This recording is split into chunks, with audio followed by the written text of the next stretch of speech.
What's up, everybody? Welcome to IGN Game Scoop. I'm your host, Damon Hatfield. Joining me this week is Sam Claiborne. Hey, everybody. Justin Davis. Scoop. And Michael Swaim has returned. Welcome back to the show, Michael. Swaim Scoop. Tina's very, very busy this week, so she regrets she has to sit this one out. But we're very happy to have Michael Swaim back. Thrilled to be here. You were very popular last time, Michael. You've got quite the fan base. Good reception. Yeah, I was buzzing. I got a meanie. Send us I want send Swaim fan art. Yeah, let's get some Swaim fan art in here. Frankly, I asked for you not to be back on because you made us look bad. Yeah, but as time cops, can't you go back in time and make me not have done that? We are Omega Cops. Omega, not time cops. Well, I would assume if you're Omega, that encompasses the time cops. See, I saved it. I got kicked out of Time Cop when I was a kid. I went to a movie with a friend. Mm-hmm. We were like 13 or whatever. Went in and we're sitting down. His mom had bought us tickets and then went to shop in the mall or whatever. Yeah. Dropped us off there. And the usher came down who was probably a year older than us. He was like, sirs, how can I see some ID? And we're like, well, are you watching the damn movie? And then he evicted us. And then his mom went to the ticket counter. She's like, I bought tickets for them to go see. I think I can make that decision. They're like, sorry, this is a rated R movie. I have a similar story where I was 8 or 9 and Jurassic Park was in movie theaters. And a bunch of my friends went to the movie theater, and I guess there must have been a grown-up with us, or maybe they went to go see a grown-up movie instead. And we had tickets. We had tickets to see Cool Runnings, and all my friends snuck in. They're like, "We're gonna go see Jurassic Park," and I'm like, "No, I want to see Cool Runnings." The movie seems really funny. So much. I think both have stood the test of time. They really Probably. have. Probably. So I sat there by myself as like a 9-year-old and watched Cool Runnings when all my friends saw Jurassic Park. Okay, I'm sorry. I gotta go. The first R-rated movie I snuck into with my little brother, 3 years my junior, with me was The Piano, and we just did it because it was R-rated. It turns out that movie's R-rated because Harvey Keitel appears fully nude in it. That's it. Yeah. So we just saw a tense drama and Harvey Keitel nude, and we're like, I don't see what the big deal is with these R-rated movies. It was no Jurassic Park. You're like, this is what grown-up movies are? Yeah, exactly. Ass. Well, anyway, we have a great game scoop for you this week. We're going to be talking about the Nintendo Giga Leaks a little bit. Giga Leak is not a new Pokemon. One of our listeners has some nitpicks about Ghosts of Tsushima they'd like to share with us. But first, let's talk about the Xbox Showcase from last week. Last week we had to record before the Xbox Showcase. Robbing the world of our opinions of the show. So even though we're a little bit late, we can solve that problem now. But last. How Harvey Keitel appeared, and well played. There's been a little bit of a controversy about the Halo Infinite gameplay reveal. Some people thought it looked like a fun new Halo game, and they're excited. But yet others were a little bit disappointed in the visuals. They were a little surprised that it didn't wow them. It didn't look particularly next gen. And in all honesty, I'd put myself in that latter camp. We have an email from one of our listeners, the bus driver 05, who says, as a longtime gamer, I was a little shocked and curious why there was so much backlash to the Halo Infinite reveal. To me, it is clear that we have reached a generational point where we need to shift our way of thinking away from how we expect games to look and instead focus on the quality of life upgrades these new consoles will bring instead of graphics. Does no one remember that when the current gen launched, it was 2 years before games started to feel next gen? Watch Dogs, Assassin's Creed Black Flag, and others didn't seem much better than the prior generation counterparts. Personally, it wasn't until I played The Witcher 3 a year and a half after launch that I felt I was playing something that actually was next gen. So why all the backlash to Microsoft, especially considering PlayStation hasn't shown anything that has looked next gen either? Honestly, I was just whelmed by both games' showcases, but I'm still excited to buy both consoles due to the quality of life improvements these systems will bring. Thanks for being the closest thing to a gaming magazine subscription I can look forward to. I like that last comment. Oh, that's really cute. Yeah.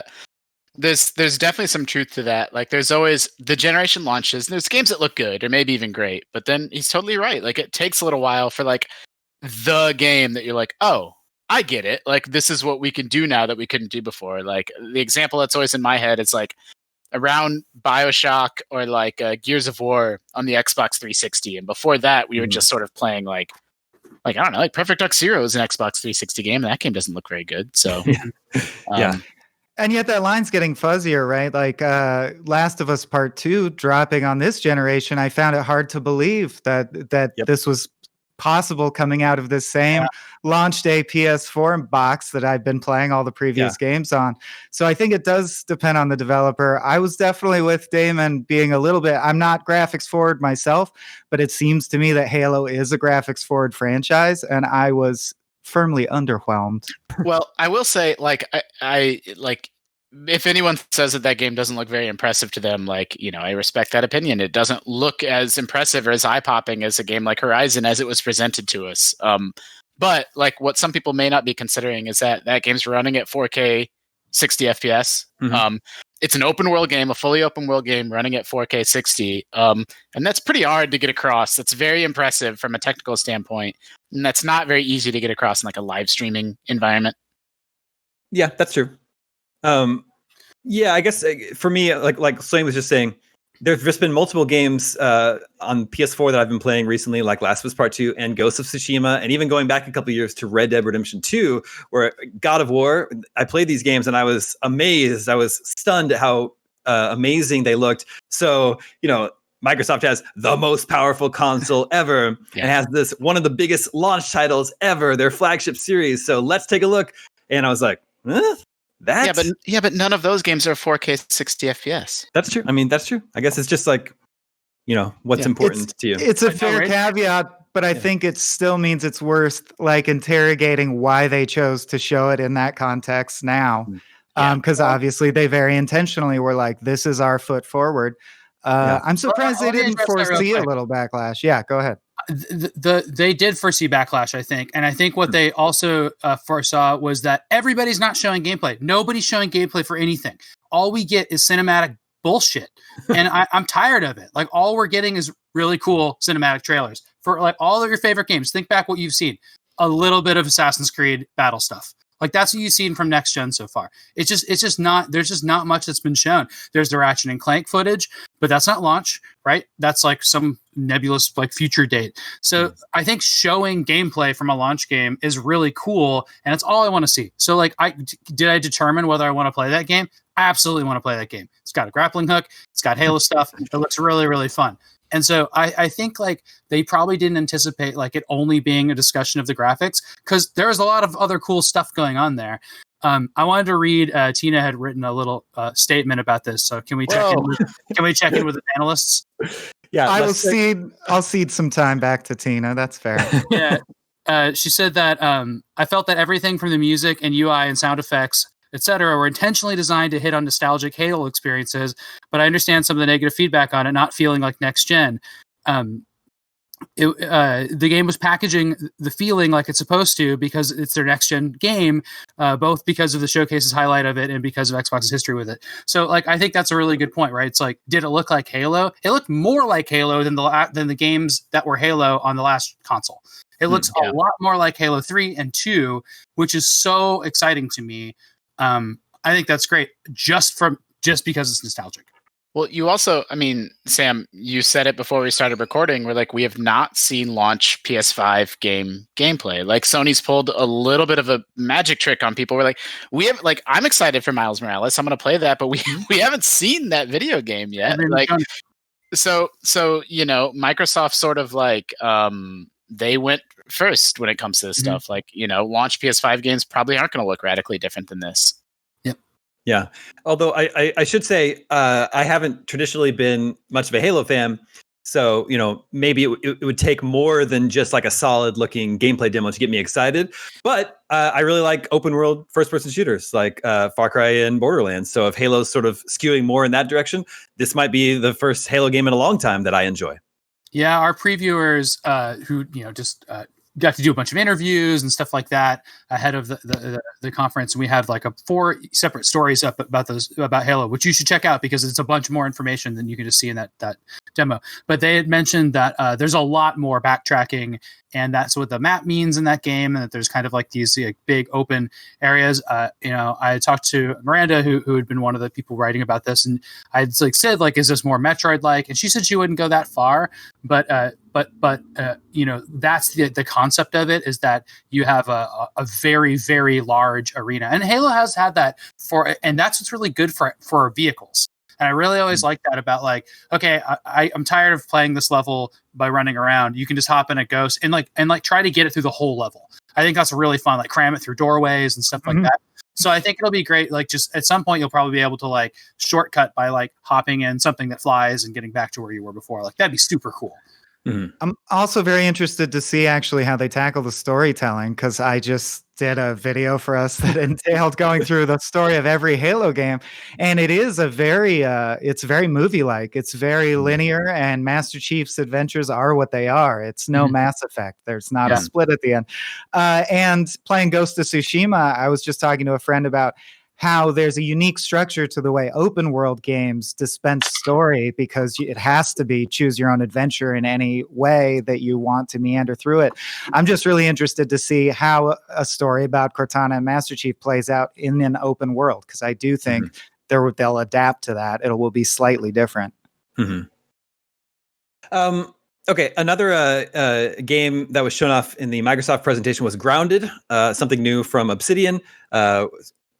People describe it like Honey, I Shrunk the Kids. A bunch of kids are shrunk down to very small size, and they're in a backyard, and they need to make their way home. And there's a lot of, as I understand it, base building with found items that you scrounge up. Then, of course, enemies are all sort of like bugs that you would find in your backyard. It's a survival game, yeah. Yeah, it's survival Very game. excited for this game. I think it's out very soon. Yeah. Or It's out now. It came out now. Got it. They have a hit. It had 250,000 people watching it on Twitch, I think. Okay. And top of Steam.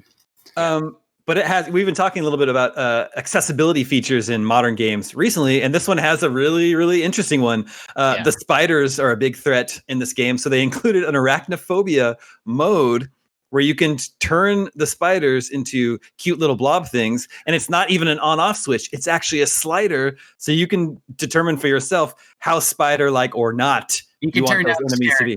Wow. I wish I had that. Levels, it drops some legs, it drops some hair. Yeah. It ends up as this like little like piece of popcorn with eyes. Yeah. I needed that in my Sim Ant days. The spiders were just the scourge of the game. Yeah. Or in the original Resident Evil 2, when you were down in the sewers. Man. That's right.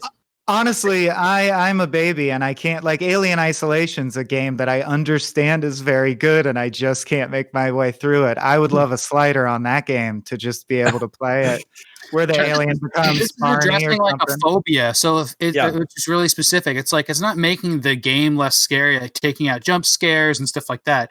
It's like saying, like, this creature you might be afraid of, we're going to make look like a different creature. Well, the heart wants what it wants, Sam. Yeah. I like the idea. I think it's really specific and funny and good. I think it's cool too. I mean, this reminds me, this is a weird leap, but I'm going to bring it around, I promise. Like the Suikoden role-playing games, just as a fun bonus feature, let you customize your sound effects. So like, instead of a sword slash, you can make it like a cat meow. And like, it's silly, like it's random, and their attitude is sort of like, well, why not? It's just a silly thing to put in the game. And it's like, it has a similar vibe to me of like, sure, like, why not? Right? Like, it's going to change. It changes nothing from a gameplay standpoint. Like, what does it matter if they're really spider-like or not? I loved when I realized there was a vegetarian option in Dead Cells, so your health pickups become exactly all vegetarian. Hilarious. Yeah. I just thought that was a super interesting sort of a new way to approach and think about accessibility. I was thinking about so there's like people with shark phobias, and I think it'd be really cool to see what Maneater was like with just like a I don't know, like a really nice shark replacement. Maybe but you are the shark. Yeah, it's true. How I can think spiders are part of this game. I would like to see this applied to all games with clowns. I think I'll have the public support on that. What's a good non-scary replacement for a clown that gets the point across?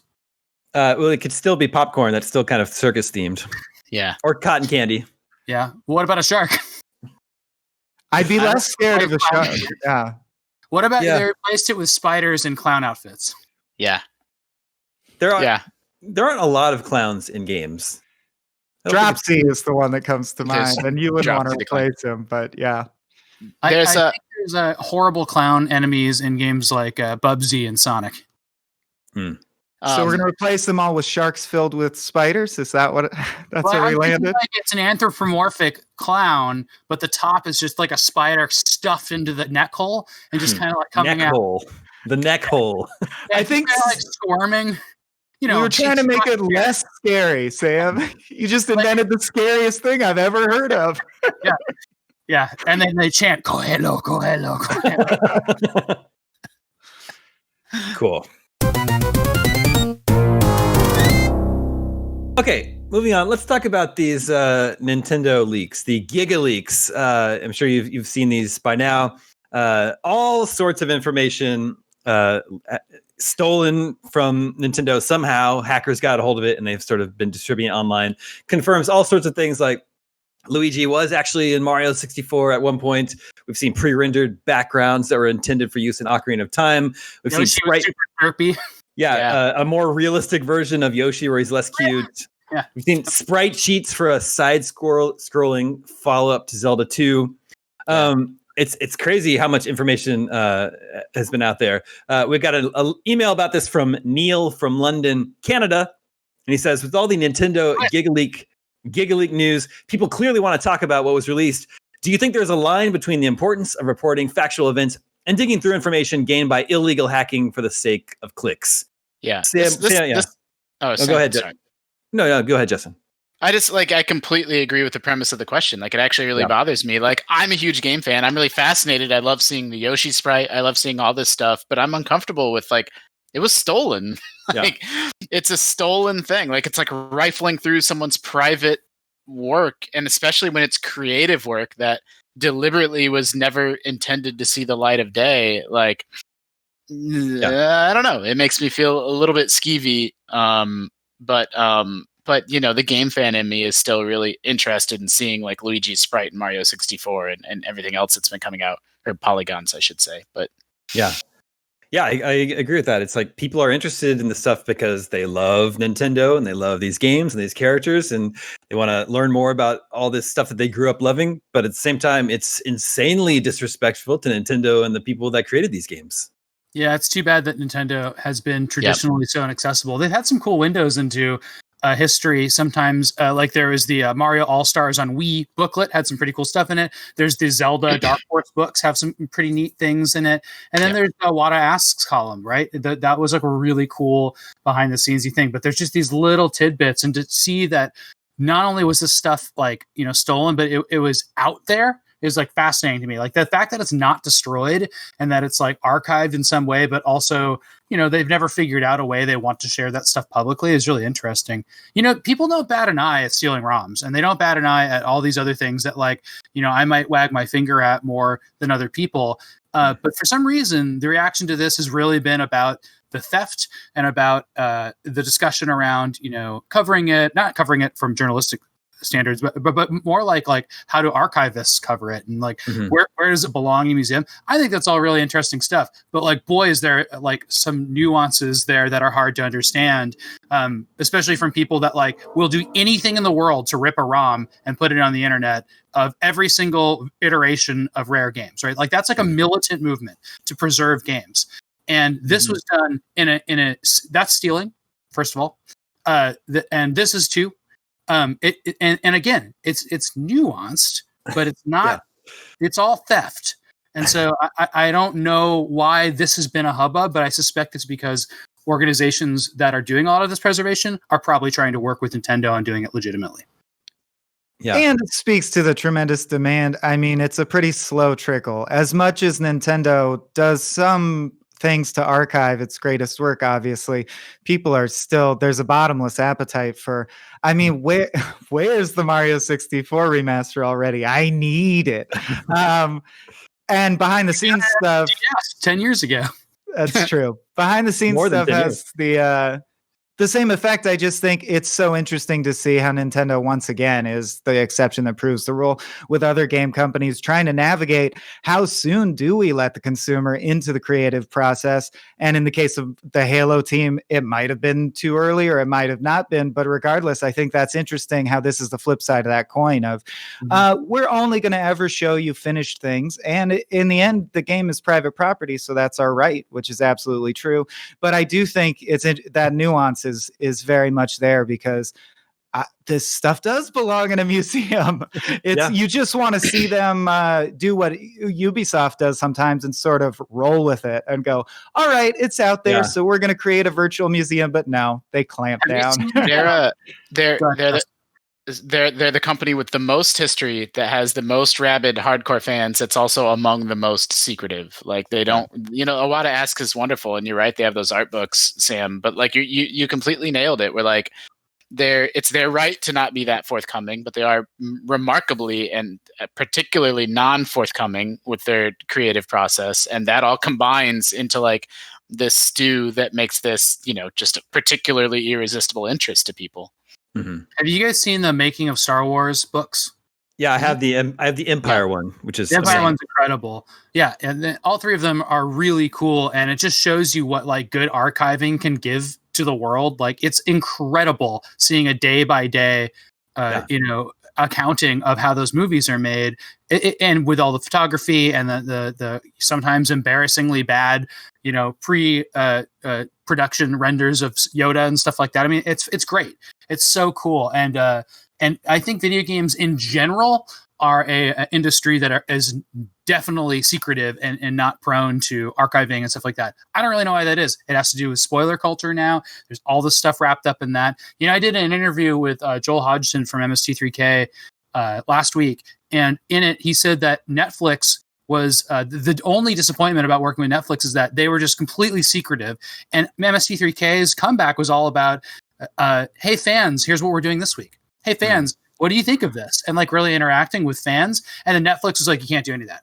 Like none of it. And it was all because of, I guess, like embargoes and spoilers and like all this stuff, but it just didn't work for them. And I just think there's like definitely a veil of secrecy around contemporary stuff now, which is different than before. In the case of Nintendo in particular, maybe every company's like this, but I know they in particular will try an idea and experiment with something, and then they'll bring it back 20 years later. Like the example that's springing to mind is with the N64 DD, they played around with the tool where you could make faces and make little avatars, an avatar creator, and it didn't work. And they sat on it, or maybe it did release in some weird DD product. And then that became Mii's on the Nintendo Wii. Like they sit on stuff and like it never really goes away. And that's been in the back of my head as like maybe one reason why they're really reticent to like, like one of the leaks I saw was a game where a character was walking on their own. They were sleepwalking, and then you have to move blocks around and destroy and get rid of enemies. And it was a Super Nintendo game that I think used the mouse.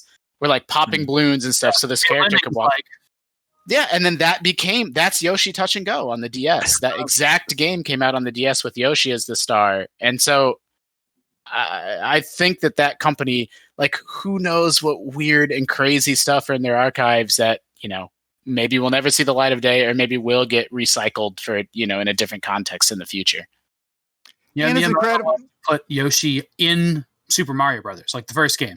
Yeah. Like that was like the goal. And it was like a generation. I bet they built the Super Nintendo to make Yoshi. Probably. Sorry, Michael. Oh, I was just going to say it's kind of inspiring, and it's almost got like a Willy Wonka's Chocolate Factory effect, because I have to imagine the majority of devs, once they've committed years of time and budget to a game, they're like, even if this isn't per se panning out exactly as cool as we thought it would be, this has to go to market. The train's left the station.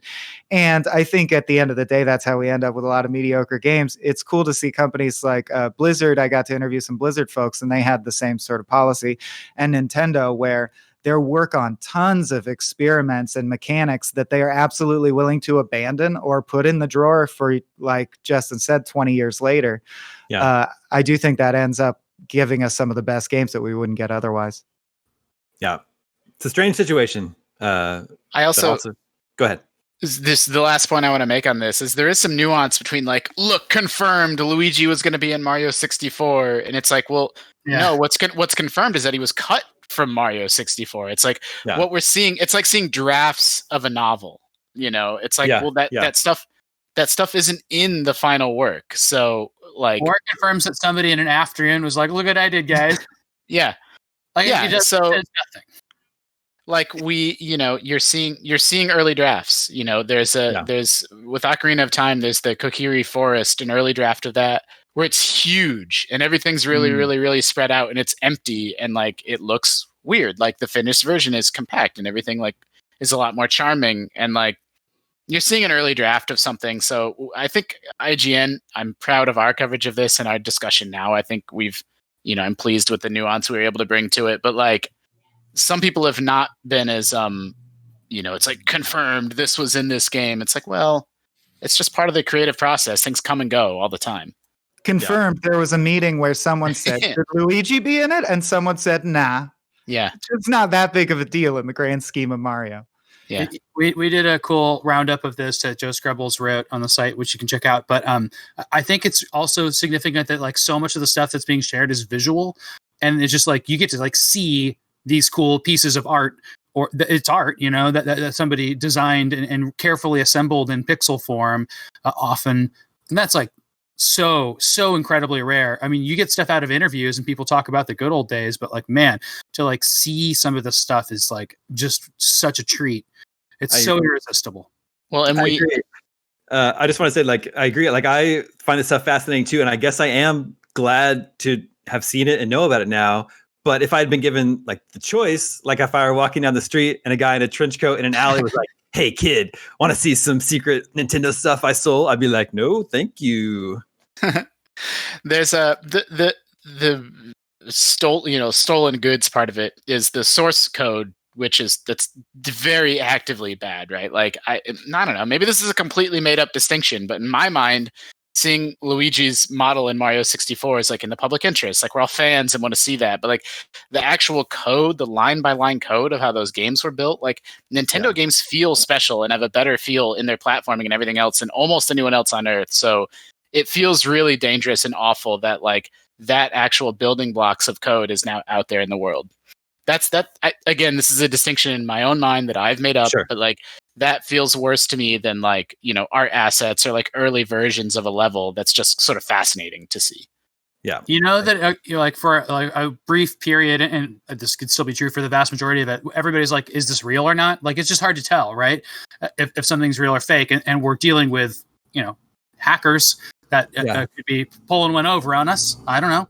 And so it wasn't until like Dylan Cuthbert, the creator of Star Fox, had like started retweeting some of the things that were discovered. He's like, "Man, I haven't seen this in 30 years." And people were like, "Oh boy." Okay, let's run through some tiny scoops before we get to our emails. Sam, do you know what the Arcade Archives is released this week on Switch and PS4? No, hit me. Burger Time. Nice. That's really cool. The actual Data East upright machine? Yep. Well, yeah. The digital version of that. There's one 10 feet behind me in the next room over. And one in the IGN offices. We have a Burger Time conference room that I miss dearly now. Yeah. Great game. Really fun. It's really, really hard to figure out the fourth level in that game that you have to run to the right and run up right away. That's my pro tip. Yeah. Mediocre conference room, to be honest. That's not one of our best. Not one of our best conference rooms. Great game. Never want to have meetings in that room. And then Sam, have you finished Curse of the Moon 2? No, because I'm on a boss right now, which is like it's really. I know I'm really far because I can see on the map. I like got to the end, kind of, unless there's like some surprise. But it's so far to get to the boss that I was like, I'm really frustrated because it's like you can do the boss fight and learn the boss patterns, and the boss is ridiculously hard. But like getting there is taking so long now that I'm just like, oh my gosh, I got to spend 10 minutes to like replay this boss, and I don't really like that. Yeah, but I got really far. Did you know there's a new mode out now? No, I'll check it out. It's called Legend Mode, and it's meant to make the game even harder. Mm-hmm. So it makes it so enemies respawn off screen if you backtrack a little bit, just like it's so common in old NES games. It is nice being able to like eliminate everything in a room and then can kind of be chill, but that would suck. And also in Legend mode, one character dying counts as all characters dying. Oh, that'd be really hard because some of those characters have like no life. Yeah. I still need to get back to that when I finish Panzer Paladin. And then Justin, Kingdom Rush, the original Kingdom Rush is out on Switch today. Oh, cool. It's like a really great, solid tower defense game that's just like several years old now. But I was gonna say that's a lot. That's like what it's got. I don't know, 7 years old, maybe. I think one or more of the sequels are already on the Switch, and now the original is on Switch. Great, play it if you haven't. Yeah. Cool. It's just tower defense, like medieval or something. It's just a really fun, polished tower defense game. Some catapult stuff. Yep. Cool. Place archers, place sorcerers, place warriors. Yeah, it's great. It's like one of the best tower defense series I've ever played. Mm-hmm. No tiny scoop for Swaim. All of Swaim's favorite games are dead and gone. I'm still learning what makes a Swamey game. That's true. I know it's Death Stranding. It takes time. Yeah. That might throw you off, actually, if that's your North Star. Yeah. You need more. We need more Strand games. Strandies? That's it. I'm exclusively a Strand genre player. Yeah. But you're playing Ghost of Tsushima, Swaim? I just finished it last night. Not like platinum trophied it, but I've been to every location and done every mission. I can't find all the Mongolian artifacts, and I won't. I refuse to. All right. But other than that, I loved it. Perfect. You're going to be able to weigh in on our next topic. Let's check in with the listeners. Hey, listeners. Remember, you can always reach us at the email address, gamescoop@ign.com, just like Caleb from Kansas City did. He said, I've been playing Ghost of Tsushima. I've really enjoyed it so far, but there's been something about the game that has bothered me. The lack of dismemberment. It's hard to fathom Jin's superiorly crafted katana cannot cut off limbs, but can gush out so much blood. So I wanted to pose a question to the group. Why do you guys think there is no dismemberment? Is there a game design reason, or would it turn off younger players or parents? I think adding this element in the game would make it feel much more visceral. Curious to hear what you all have to say. Well, first of all, slider for dismemberment. Yeah, they should. Yeah, but all it did was turn their limbs into popcorn. It was really weird. First of all, there is dismemberment. There's the triangle circle move. It's not Heavenly Strike, but the other one. I forget what it's called. But where he does the classic samurai movie move of like jutting across very quickly with a single swipe. And if you notice, if you take someone's health bar to 0 doing that, their hand will be cut off. Mm-hmm. I think that's it. Oh, and when you slaughter... Decapitations. There's decapitations when you slaughter a leader from stealth. So I assume they mean like Star Wars style, which Jedi Fallen Order didn't have also, by the way, or did it? It did only for robots. Only for robots, that's right. Animals. Like cutting off every limb. Yeah. You can put a protocol droid in too. Are there games that have full-on dismemberment prominently featured? I'm trying to probably, but I don't think it's very common. Big Buck Hunter. I mean, the game in some I think Ghost is great, but even besides the dismemberment, it has these really weird canned death animations, and people noticed it when that game was first revealed. They're like, this is gorgeous, but that aspect of it is just odd. Like, it just feels kind of unfinished and unpolished. That's true. And the aspect of killing a guy right in front of his buddies and them just quickly shuffling the other way felt like a throwback to when stealth was simpler. Yeah, I think fighting enemies with armor for the most part, so it would be hard to dismember them. And you're not using a lightsaber. You got to remember that.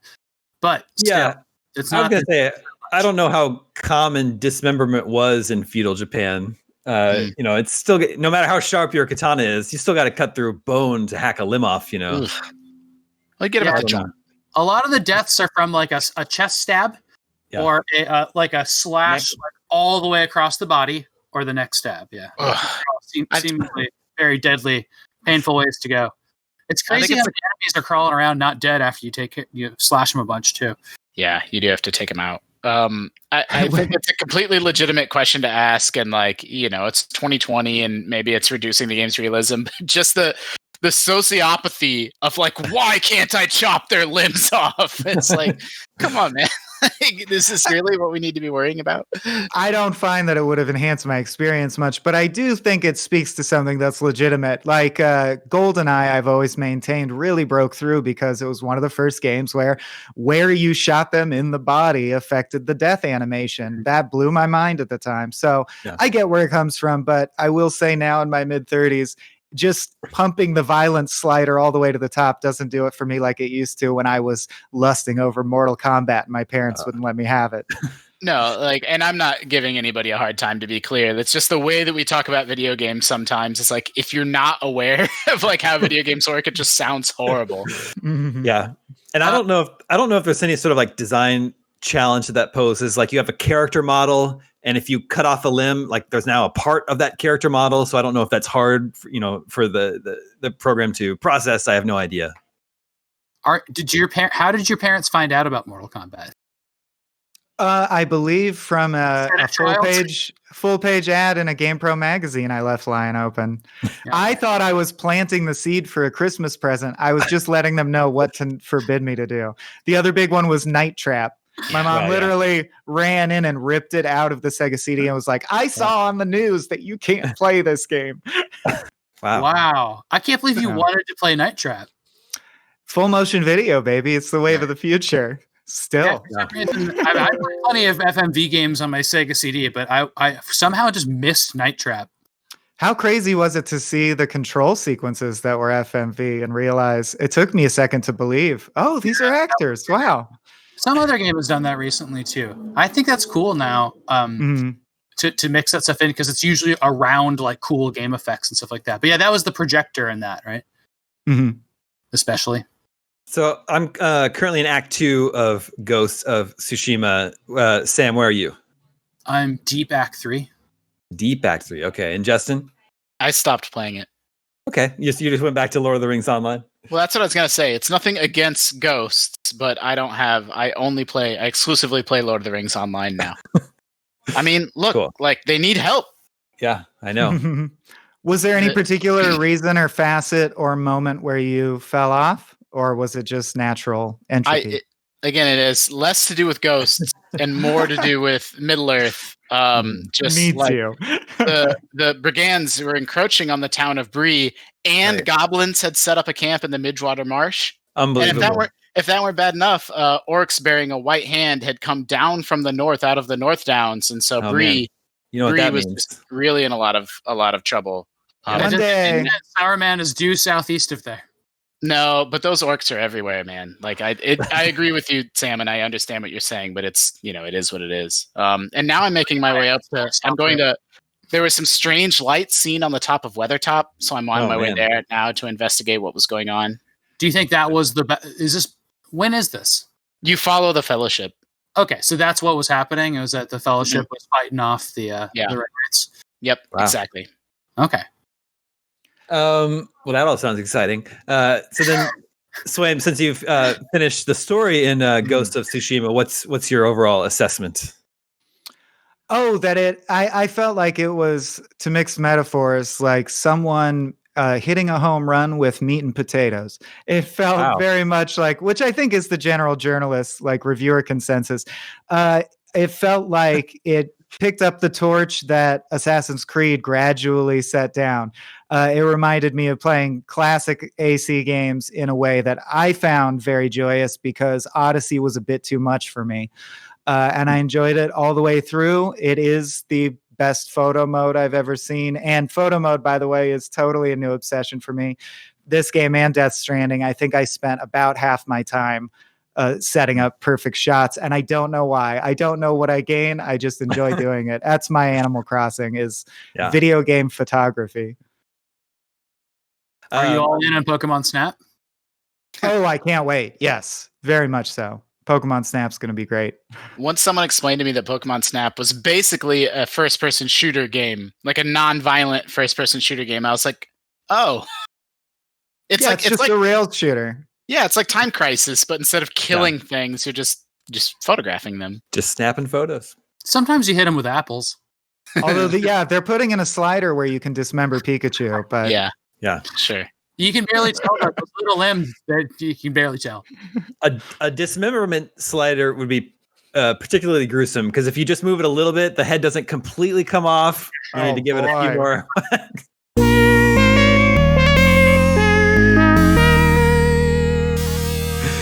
Okay, this is Eric from Boston. He says, can someone explain what goes into a delay, especially a game with a physical release? How early are marketing campaigns planned? How early do discs or cartridge factories get contracted? I get that the developers and programmers keep working and finishing the game, but what do the publishers waste or spend when a game gets delayed? If it is a lot, why do companies announce release dates before games go gold? I love this question because I don't know the answer. So I'm going to listen to my colleagues now. Oh boy. Well, so to answer the last question, why do they announce release dates before games go gold? Several reasons. They use pre-order numbers to sort of track, how many copies they should make and how many they plan to sell. And if you're a publicly traded company, their investors kind of need to know when to expect that next big influx of cash to be coming. Yeah. In fact, don't a lot of leaks come from investor conferences? I've noticed as a trend since I joined the IGN family. But those are public, so they're not really. They wouldn't really be leaks. It's not technically leaks, but that we end up spinning up news stories often from details that were shared with investors rather than being consumer facing. Right? Yeah. They're required to give a look ahead at how do they expect to have a big year, not a big year. And so sometimes some executive that doesn't necessarily maybe even know that they're making huge news is like, yeah, we have a BioShock coming next year. And then our news editor is like, what? Yeah, so that can happen. With a physical game release, that's a really, really great question. I don't know that I have a particularly great answer either. I mean, he's right that a third party, like a factory, has to be contracted to press the discs and ship them to distributors. So yeah, that seems, maybe one of two things is happening. Either they have some sort of clause in their contract that lets them, rearrange or push back the time that disc is being pressed, or they owe them, some kind of make good. And if you're going to switch your time frame, each disc is now going to cost 40 cents more to press than it would have before. And they just have to eat that cost. And that's just me speculating, but those seem like the only two plausible options. Think about how much media is made in the world. I think it's really easy to spin up production on the thing you need printed, and it's all formatted and ready to go. And you can just be like, let's order 30,000 more of those. And you probably have that, that's a turnaround. That's not months, and it's probably not even weeks. It's probably days. So it's not too bad to change your plans when you can just have a factory just make your stuff. I just think again, video games are probably a very small amount of the discs that are manufactured on Earth every day. It's just such a huge volume that those resources exist. Yeah. Yeah. There's also there's the desired ideal outcome where the game goes gold, where what that means is that's the finished version of the game code, that's what's going to be printed on the disc. Right. And then of course every game comes with the day one update now. So it's a little bit moot, but the point is that's the handoff. Here you go, factory. Here's the gold disc. What you're going to replicate 1 million times for the printed version. And they want to have that a certain amount of lead time in advance, but you can just whatever your field is in, you can cut corners and accelerate things and advance things if you spend enough money or time or whatever. Instead of having all those game discs, be shipped over on a boat from China, you can airlift them next day or 2-day air. There's any number of ways that they can sort of eat into whatever their lead time is before they're forced to actually delay. And again, having not worked in this field, I'm just speculating that they probably eat into it and say, there's no way for us to meet our date. We need to push it back another, month or 2 or 3 or whatever it needs to be. Think how hard it is to set a release date. Yeah. The first time you do it, you're like, it's so far off. It probably it sounds like a good day. It's either it's going to be in the fall. People buy my game, but as you get closer, the longer you've announced, further out you've announced it, you're like, oh great, that game's coming out the same day. Oh great, that game's coming out the week before. It must be terrifying. So when you delay a game out of a crazy busy season or something, I bet that's sometimes a pretty good business move to make. Yeah. And then there's so many other things to think about. It's just it's funny to think about how much a date matters. Yeah, not to mention your internal production, like how many different people on different teams are all on like different train tracks that all have to arrive at the station at the exact same time. Like it's a miracle that video games exist and launch like AAA games. And then the marketing team is, all the while the game is being developed, the marketing team is working on their marketing plan and the big beats that they're going to hit. They're going to have the reveal trailer, the cinematic trailer, the voice talent reveal, maybe the box art reveal. And they're working with the leads on the development team to sort of plan when they think they'll be able to hit these. So then when the game is delayed, they just sort of have to like reschedule everything they have planned. But I think a silver lining to that is that the announcement of the delay is an extra marketing beat that they get when the game is in, everyone's talking about the game. Mm-hmm. A negative one, but how negative is it when it's like, this is coming out 9 months from now instead of 6 months from now? Like it's less egregious when it's, you're not getting right up to it and people are excited. Yeah. It also seems to get the response from the crowd that comports with the cred of the game anyway. Like when CD Projekt Red says we need some more time, everyone's like, oh, take your time, please, you geniuses, go do what you need to do. I think people are less. Go ahead. Well, I think I said this on Game Scoop, but like we're doing some research for like how Cyberpunk was announced. And in the first trailer, there's a joke which says coming ... and then it says when it's ready, and that was like 10 years ago. It was like 2011 or something like that. Yeah, it was really cute. And then they made that great grounded joke about Cyberpunk in the trailer last week, which reminded me of it. I do think if that game's delayed one more time, it's going to start getting some side eye though. Like you'll start seeing op-eds on like, is everything okay with Cyberpunk? We're reaching the limit. Yeah. Yeah. I don't think that one can be delayed again. Okay. Our final email this week comes from a woodland elf. Nice. All right. It says, cool. To give you guys some context, I live out in the woods in Maine near Seth Macy and exclusively play my Switch in handheld mode because I live off the grid in a yurt and do not have access to the abundance of power that most people have. No internet or cell phone service for me, but I do have a solar array and battery bank that I can charge up my laptop and game console on. Ooh, cool. This makes gaming very unique for me, which I actually enjoy, and leads me to a question. Over the years, I've built up a collection of 60 games on my Switch and have realized that I've only completed half of them, if that. This realization has made it hard to continue to purchase more games without having actually explored the games that I've already bought. Because of this, I've decided to stop buying any games until I complete my entire Switch catalog, minus the Nintendo and Super Nintendo games included in Switch Online. What do you guys think of this idea? My hope is that by the time I finish all of them, Breath of the Wild 2 will be out and balance will have been restored. Thank you guys for bringing me a moment of consistency and levity into my week every week. Man. I couldn't live that way gaming wise, but I also couldn't live off grid on a yurt with solar cells. So I don't know that my life and this person's life need to comport. But I find that since it's an interactive medium, I treat it more like a toy that has a story to it than, say, a movie. A movie or a book, I absolutely want to work my way through my backlog. If I intended to read the book and I'm halfway through and I like it, I better finish it someday. But I find I have no compunction about dropping a video game. It's almost like I wouldn't feel bad about myself for stopping playing with a deck of cards or, disengaging from a game. It's a game, it's a toy.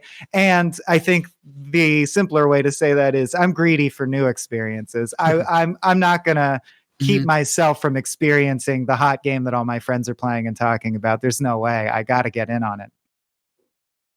Yeah, that drive alone about discussion and community around games is like solely why I drop a game. Like I might be annoyed with a game or something, but then I kind of want to play it so I can talk about it still if everybody's playing it, right? Like that. Yeah. That's something like if I got pretty bored with Doom right away, but I played it for a lot more so I could come in Game Scoop and keep talking about it, negatively or positively, right?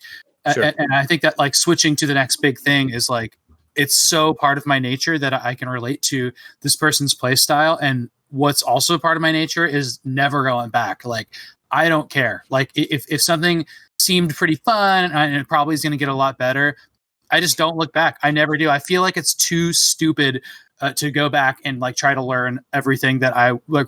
To the bookmark of that game is so hard for me to wrap my head around and try again on. I'm just terrible at it. You just returning to a game after a while and not remembering the controls.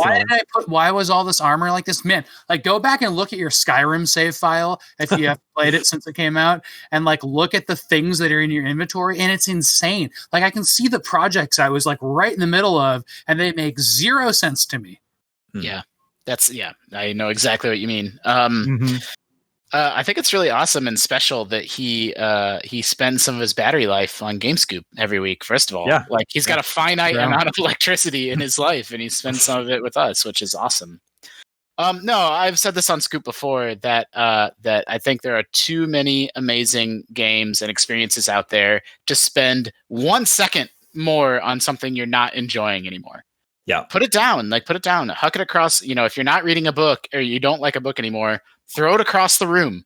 Oh, you'd apply it to all media. Well, just if you're not liking it, people that don't like to read or they don't like games, it's like, well, no, just find one you do like.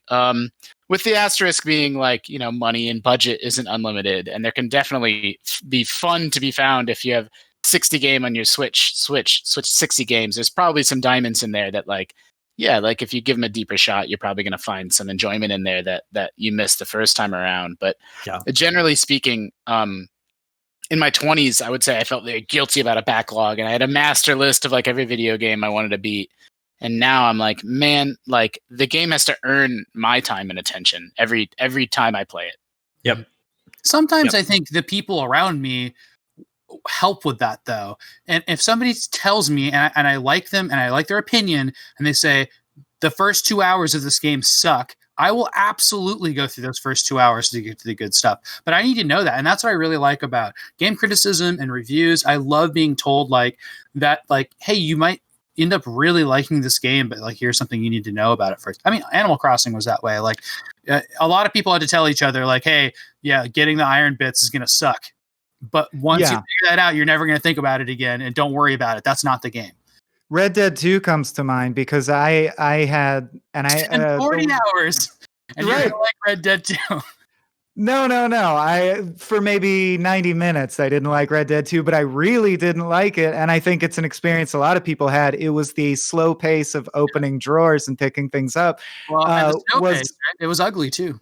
Yeah, it was. Snow area is not very pretty. That's true. And I had to have several people say, no, it's intentional.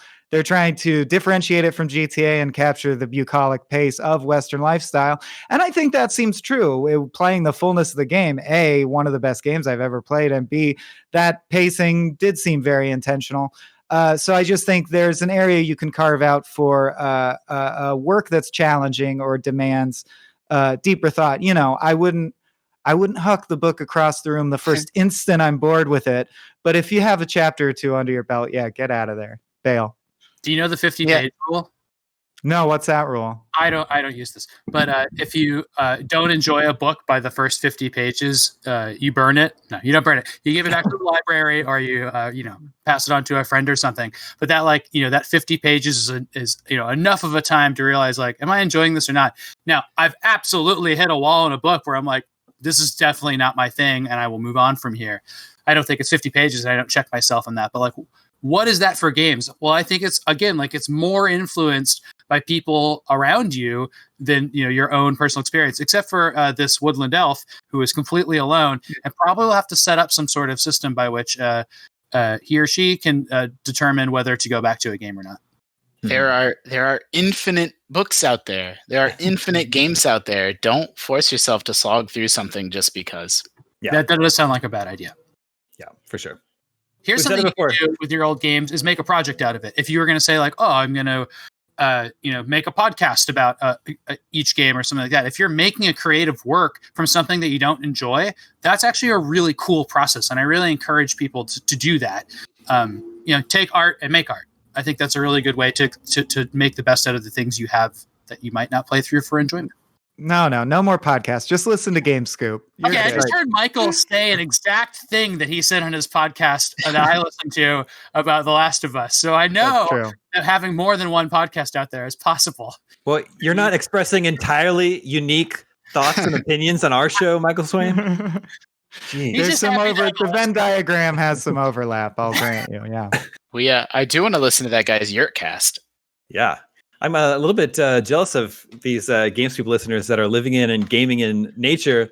Mr. or Mrs. Elf living in the yurt. And then there was another GameScoop fan who pasted a photo in the Facebook group. I think it was over Memorial Day weekend. They'd driven their camper out to the woods, and it appeared to be all by himself. And his camper had a TV built into the side, and he was playing The Last of Us Part 2 just in the middle of woods. It must not have been Memorial Day then, since that game wasn't out yet, but it was sometime recently. That's that's scary. epic. That's Sounds scary. The possible way to play a scary game is to be absolutely alone. But I also like the idea of just playing games alone in the middle of the woods and nowhere. That sounds really nice. That setup is awesome. Yeah, that is a really cool setup. You know, Damon, you can just go into Golden Gate Park, just find a little forested nook, and just. There's nowhere you can be alone in Golden Gate Park these days. It is full to the brim. Yes. Before I had kids, I used to fantasize about what I wanted was like a cabin in the woods, and then like somehow have high-speed internet through like a satellite connection or something. Now with family, like I want them to experience the culture and everything that you get, by living around people. But that was something that maybe someday I'll be able to achieve that for myself. Yeah, I like that idea too.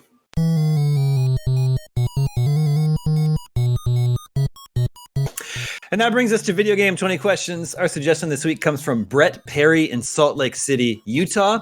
And he says, longtime listener, first time writing in, I'm a U.S. speed skater training for the 2022 Olympics. Nice. Let's hope it still cool. Let's hope it still happens. As much as I like to listen to music to hype me up before my races, I always first check to see if the latest episode of GameScoop has dropped. Thank you for making quality content every week and helping me take my mind off racing. This is the first Olympic athlete that we've ever gotten a letter into for GameScoop. So that's that we know of. That we know of. It can all be. Statistically, that's very unlikely. Do you have an official name for fans of the show? Scoopies? Scooplets? We usually call them just the listeners, usually. The listeners. We also need to acknowledge the viewers as well. Yeah. They're honorary Omega Cops. Yeah, they are all honorary Omega Cops. Okay, let the questioning begin. Michael, did you win last time? Yeah, last time I was on, I think it was Sly Cooper, and we got it. We got it? On question 20. Yeah, that's right. Okay. Is it Sly Cooper? No. I'm going to start the same way I started last time. Was this game released post 2000? Yes. Is this game available on the Nintendo Switch? No. Does this game what's the multiplayer qualifier? Does this game have competitive? Was that what it was? Does this game have competitive multiplayer? Yes. Ooh, yay! I feel like people who have been on more have time-honored strategies and directions. We don't. It's completely arbitrary every single time. There's no forethought or planning put into it at all. I can't emphasize that enough. Great. Good. Is this game on current gen consoles? No. Is this game a first-person shooter? No. That's yeah. Okay. But it does have competitive multiplayer. And it wasn't released on current gen consoles. Is this a peaceful game? No. It's probably backwards compatible, is why I assume Damon he stuttered a bit. Yeah. But I assume released on previous gen. That's the scoop. That's the scoop code. That's how we're going to take that. It's the meta not game. A first-person shooter. Is it worth asking if there is gunplay? It could be a third-person shooter, right? Do you shoot guns at each other in this game? Yes. Okay. Is it? Yeah, but is it okay? So is it a two-dimensional game? No. So it is a third-person shooter. Is it a military setting? Is it set in a military? Could be Gears of War. Could be. I can't accurately answer the military setting question. Whoa. Is it?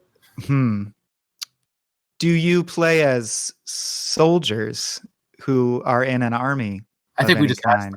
Is that that could be different because you could be like, is Halo military or do you mean modern era military? I think that was the struggle. I don't know. Do you play as a human? Yes. Do you hide behind strategically positioned, like waist high cover in the game? Are you ducking behind little blocks of cover? I'll give you. There is a cover system. That's 10. Okay. Could be Uncharted.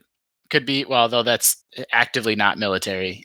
And Could was be, Uncharted was there competitive multiplayer? Okay. Yeah. I just never dipped into it. Could be Gears of War. Is this a console exclusive? No. Multiplat, third person cover shooter. Is it from a publisher that has E3 press conferences? Well, not today. Cool. That's actually weird. Yeah, that is a little weird. Konami, Sega. Do we know Japanese?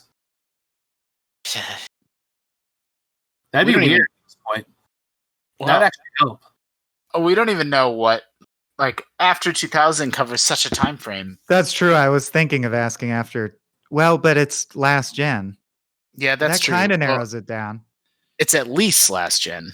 I want to ask: is there a clean way to ask whether it's fanciful or grounded in reality? Yeah, you know what I mean. That's like Sam's favorite question. Okay, does this game take place in modern day Earth? Yes. Okay. Ghost Recon. Yeah, and yet he seemed to struggle with a military question. It seems like that would be so cut and dried. Well, maybe I don't know who you are in those games. You're some shadowy someone. That's true. You're disavowed by the government. Probably. And the E3 press conference question might exclude that. That's true. They do have press conferences. Is this a Japanese game? No. Who would have? I don't know. Activision doesn't have conferences anymore. Oh yeah, of course. That's a really good point. Was this an Activision game? No. That's 15. We started off so good. Yeah. It's third person also. We started off so good. Well, wait. Is there Gears of War is excluded or? Well, he said modern day Earth. Yeah. Well, and it's exclusive. This is a multi-platform game. That's right. So okay, so it's not military, and then that Gears of War is obviously that's what's really weird. It sounds like a cartoony almost game or something like that. So it takes place on modern day Earth. It's multi-platform. It's not Japanese. You shoot guns at each other, and it's not first person, and it's not 2-dimensional. And then the company that made it used to have E3 press conferences. I didn't say that. I said they don't have them today. No, I said they don't have them today. What the hell? That doesn't necessarily. That could mean they never had one, right? Oh.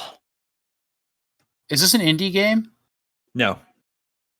Well, what's the series? The name is slipping my mind, but where it's fully based on grapple hooking and hang gliding around. No?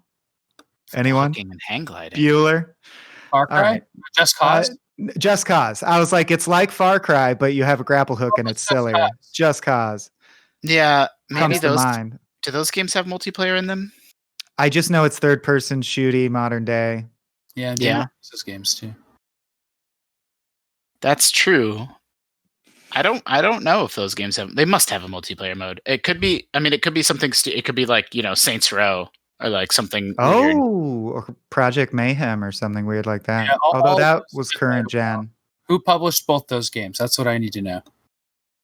Nobody knows. Saints Row is THQ. Is it? Yeah, and Just Cause would be probably like Square Enix or something like that. It's Eidos. It's amazing to me that the publisher helps you. That doesn't help me as much. I know, but it's a from doing the industry for a long time. For sure. Is this game? Does this game have a open world single player campaign? No. Oh, great. Cool. So it's not any of those. Nothing we've mentioned so far. Single player campaign. I think that's a really cool idea. Like, what if this is just multiplayer? I also don't think those games have. I screwed it up. The question that we talked about, I think Tina brought up last week, was is this a multiplayer focused game? That's that's a good one. That. And also, Just Cause does not have a cover system. Saints Row. Oh, that's true. I don't recall it having a cover system, or at least not like not where you snap to cover. You know what I mean? I assume that's what he meant when he said there's a cover system. Those games are also open world, so it's not any of those. There's a little context I can think of where you're like taking cover and shooting that's not military, but it might be like some post-apocalyptic game or... Oh, no, it can't be because it's modern day Earth. Why would people be killing each other? What if it's like Payday? I'm just trying to think of why people are killing each other. On Payday modern day Earth. Payday could be really good. Yeah. Like crime, right? Crime, like Just Cause Crime game too. I don't know what perspective Payday is. The Getaway? I think that was an obscure game. That's a open world game. That's a deep cut. Oh, it is. You're right. I don't know who published Payday either. And then there's like other like crime mob games like Mafia type stuff. Yeah. Those are all open world. And Japanese. Should we ask if it's multiplayer focused, or do you think it's too late? That question boat has sailed. Where would that leave Payday? Payday is, I think, exclusively multiplayer. Yeah, go for it, Michael. Is this game multiplayer focused? Can you refine your question? Most people play this game for the multiplayer. Did most people spend the most hours with this game engaging in the multiplayer component? He doesn't know? I can't answer that question. Don't know for sure. Okay. Could it be? Is there anything stopping it from being Max Payne 1, 2, or 3? Just remember that there are different types of multiplayer. Well, we did say competitive. What are you getting at? What does that mean? Maybe you're not shooting at each other, but I'm thinking of like police trainer. You're competing for a high score, right? Or you're bowling. We explicitly said you're shooting each other. You're bowling and you get mad, so you shoot at each other. Yeah. How does this comport with the "Are you shooting each other with guns?" question? That's confusing. That's true. We said, "Are you shooting at each other with guns?" And he said, "Yes." Yep. And I believe your question was that was there a competitive multiplayer mode? I don't like this one bit. I don't like. So maybe. Could it be a Resident Evil? No, because it's not Japanese. No, modern day Earth and Japanese. Yep. Yeah. I don't know. Where did we screw up, Damon? Yeah, answer that. Yes or no? Where did we screw up? Well, you do screw up by not asking if it's multiplayer focused, but then that's also tough because there's different types of multiplayer, and a game can have different types of multiplayer. I'm going to assume all within the same game. That thing that he keeps saying doesn't make sense to me, but I know it's supposed to. I know it's like multiplayer, like competitive multiplayer has like there's like puzzles. Yeah. Well, it's probably like some shooter game, but then the multiplayer was like only racing. Yeah, right. Like something weird like that. Yeah. I don't know, man. Here's another big hint. You've said the name of the publisher. That is a big hint. What's that do for your memory palace, Sam? Come on. Yeah, I mean, we mentioned IDOS, Activision. IDOS and Activision. And Square Enix. THQ. THQ, yeah. I mean, I don't know. Tomb Raider? None of that. IDOS. Does Deus Ex have a... Nah, it's not modern day. Curses! Should we do a Hail Mary for one like THQ or something? Yeah. Yeah, I think we got to. Go for it. I don't know if David likes that one. Yeah, is this a THQ game? No. Okay. How many questions are we at? You have one question and a guess. All right. Well, should we do? Is it a Square Enix game? Yep. Is this a Square Enix game? Even though you know it's not made in Japan. Oh my gosh! I mean, that's the thing. I don't know who published it. We asked the Activision question, right? I think we did ask, "Is this Activision?" Didn't we? No, we. Yeah. Oh, Yes. we did. My bad. We did. Okay. Who else did we mention? 2K. IDOS and THQ. Is this an IDOS game? Yes. All right, you have a guess. Oh! Well, that doesn't help me at all other than Deus Ex. That's the only one I know is IDOS, and it might What did not they be. make? What did they Sam, what do they make? They made Just Cause and Tomb Raider, I think. And before those had different publishers. Yeah, well, it was Core Design developing it and IDOS publishing Tomb Raider back in the day, right? Before they got bought by Square. Is that the correct history? Maybe? Something like that, yeah. An installment of Tomb Raider wouldn't be a bad guess. Well, I don't know that any of those had multiplayer, did they? Certainly I not don't know either. competitive Okay. multiplayer, or did they? Yeah, I don't know. And then the one did. The second one did. The second one had that really weird multiplayer mode where you got the cards. Weird multiplayer is kind of what he seemed to be dancing around. That's true.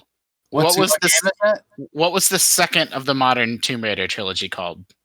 Oh, just Rise of the Tomb Raider? Or is that the third one? Shadow was the third one. Shadow is third.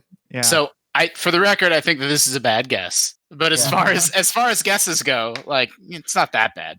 Well, and also that was published by Square Enix, so it's just not it. Well, but it wasn't developed by them, and I think we asked where the game was made. No, we are talking about the publisher.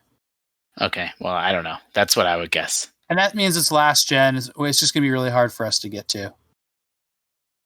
All right, yeah, I don't have a guess. I think we can just give up. All right, everyone gives up? Yeah. Mm-hmm. Well, we guessed Rise of the Tomb Raider on the 1/1000th chance that it's right, but yeah. You're guessing Rise of the Tomb Raider? That's right. Even though you know it's not this gen? Hey, we don't like it when you do this to us. We tried to give up. Okay, we give up. We give up. He's right. We give up. This game is a third-person shooter with a cooperative campaign on 360, PS3, and PC. It was developed by IO Interactive when they were taking a break from Hitman, and it was published. Lynch? It was published by IDOS. It is Kane and Lynch Dead Man. Oh my gosh. I did play that game. Me too. I played Kane and Lynch too, like a sucker. Yep. Yeah, Wow. Kane and Lynch Dead Man. Yeah, so there's also competitive multiplayer mode, but then the campaign is cooperative. Which I think was Payday like. I think Payday is I think Payday is cooperative. 4 people try to rob a bank, right? Well, but I think it's cops versus robbers. I think so. Yeah, I barely remember. But yeah, that was that game's big selling point. Co-op campaign. Yeah. As for the military question, I think you're like a former soldier, but then you might be. We got to crime game. And you're just embroiled in issues. Yeah, it's not really military. We still wouldn't have gotten it, but we would have, because I think when we started thinking how could you be shooting people, we got to cops and robbers. Mm-hmm. That was pretty good. No, the synapse that remembers the name Kane and Lynch has not fired in my brain for some time. There's that era of like Kane and Lynch and like Army of Two.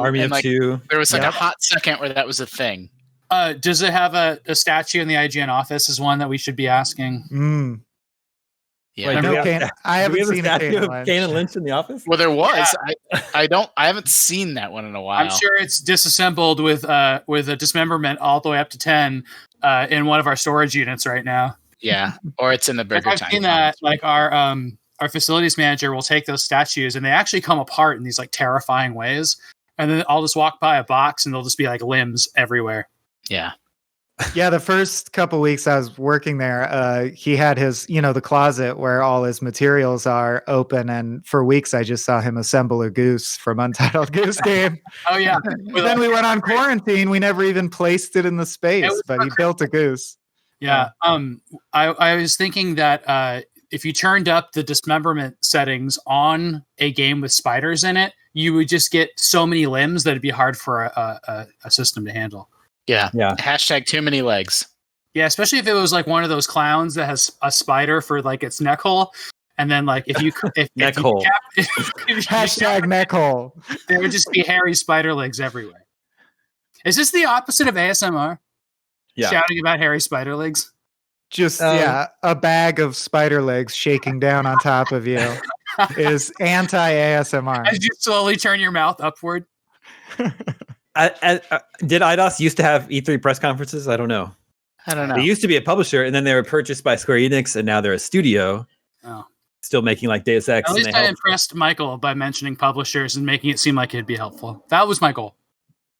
That is like that's help you guys. It's like a magic trick to me, to know by publisher. That's just I would absorb every word of every Game Pro except what company was responsible for what. I didn't. You're definitely right. Like, there's definitely a weird video game culture is weird in that game. Like, Activision makes Tony Hawk. Like, no, who's like, what label is like Rihanna signed to? Like, I'm a fan of BMI music. Like, nobody knows that stuff. Yeah, or movie studios. Yeah, spend 10 years doing it, and it just gets vacuumed in there.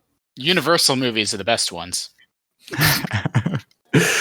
All right, that is all the scoops that we have for you this week. Remember, you can always reach us at the email address gamescoop@ign.com. Thank you, Justin. Thank you, Michael. Thank you, Sam. Thank you, Borba, working behind the scenes. What was that, Sam? I said bye, listeners, but I also wanted to say good luck to our competitive skater and our competitive yurt liver. I don't know if he's competing in his yurt living. Doing better than you. I think he's the number one yurt liver in GameScoop history. I think at this point. I think he's actively not competing. He's competing the least amount possible. He's competing for time on that solar array. Liver is already a word with a very different meaning. We're not livers. We're not all livers who are living. You're a dweller. Fine. My name is Damon. This is IGN Gamescoop, and we're out.